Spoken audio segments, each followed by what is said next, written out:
this is the fulcrum push-up. So with a normal push-up, obviously there's lower and lift.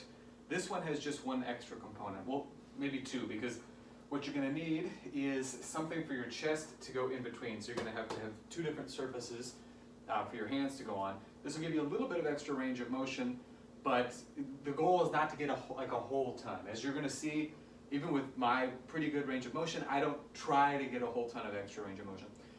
But the way that it starts off, the first component is actually bending the knees before you initiate the descent, and then after you have ascended. So what it's gonna look like is this. You're gonna get into position, like so, bend the knees, lower, and then you're gonna lift, and then straighten the knees. Bend the knees, lower, lift, and straighten the knees. So what this does, you'll notice at the bottom, I kind of end up in this position. I'll show you once more. Bend the knees, lower, like this. Well, it's very similar to the bottom position of a dip. So the nice thing about this is that though it's still a push-up, it gets you familiar with that bottom position feeling for the dip. And what's better is this will probably give you a better indicator on just how prepared your shoulders are to do dips.